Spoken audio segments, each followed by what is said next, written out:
വിശുദ്ധ ലൂക്ക അറിയിച്ച നമ്മുടെ കർത്താവ് ഈശോ മിശിഹായുടെ പരിശുദ്ധ സുവിശേഷം 14 അധ്യായം 25 മുതൽ 35 വരെയുള്ള തിരുവചനങ്ങൾ. ശിഷ്യത്വത്തിൻ്റെ വില. വലിയ ജനക്കൂട്ടങ്ങൾ അവൻ്റെ അടുത്ത് വന്നു. അവൻ തിരിഞ്ഞ് അവരോട് പറഞ്ഞു, സ്വന്തം പിതാവിനെയും മാതാവിനെയും ഭാര്യയെയും മക്കളെയും സഹോദരന്മാരെയും സഹോദരിമാരെയും എന്നല്ല, സ്വജീവനെ തന്നെയും വെറുക്കാതെ എൻ്റെ അടുത്ത് വരുന്ന ആർക്കും എൻ്റെ ശിഷ്യനായിരിക്കുവാൻ സാധിക്കുകയില്ല. സ്വന്തം കുരിശ് വഹിക്കാതെ എൻ്റെ പിന്നാലെ വരുന്നവന് എൻ്റെ ശിഷ്യനായിരിക്കുവാൻ കഴിയുകയില്ല. ഗോപുരം പണിയാൻ ഇച്ഛിക്കുമ്പോൾ അത് പൂർത്തിയാക്കാൻ വേണ്ട വക തനിക്കുണ്ടോ എന്ന് അതിൻ്റെ ചെലവ് ആദ്യമേ തന്നെ കണക്ക് കൂട്ടി നോക്കാത്തവൻ നിങ്ങളിൽ ആരുണ്ട്? അങ്ങനെ ചെയ്യുന്നില്ലെങ്കിൽ അടിത്തറ കെട്ടിക്കഴിഞ്ഞ് പണി മുഴുവനാക്കാൻ കഴിയാതെ വരുമ്പോൾ കാണുന്നവരെല്ലാം അവനെ ആക്ഷേപിക്കും. അവർ പറയും, ഈ മനുഷ്യൻ പണി ആരംഭിച്ചു, പക്ഷേ പൂർത്തിയാക്കാൻ കഴിഞ്ഞില്ല.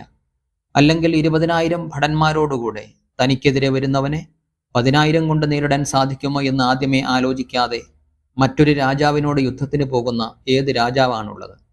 അത് സാധ്യമല്ലെങ്കിൽ അവൻ ദൂരത്തായിരിക്കുമ്പോൾ തന്നെ ദൂതന്മാരെ അയച്ച് സമാധാനത്തിന് അപേക്ഷിക്കും. ഇതുപോലെ തനിക്കുള്ളതെല്ലാം ഉപേക്ഷിക്കാതെ നിങ്ങളിൽ ആർക്കും എൻ്റെ ശിഷ്യനാവുക സാധ്യമല്ല. ഉപ്പ് നല്ലതു തന്നെ, എന്നാൽ ഉറകെട്ടുപോയാൽ അതിന് എങ്ങനെ ഉറകൂട്ടും? മണ്ണിനോ വളത്തിനോ അത് ഉപകരിക്കുകയില്ല. ആളുകൾ അത് പുറത്തെറിഞ്ഞു കളയുന്നു. കേൾക്കാൻ ചെവിയുള്ളവൻ കേൾക്കട്ടെ.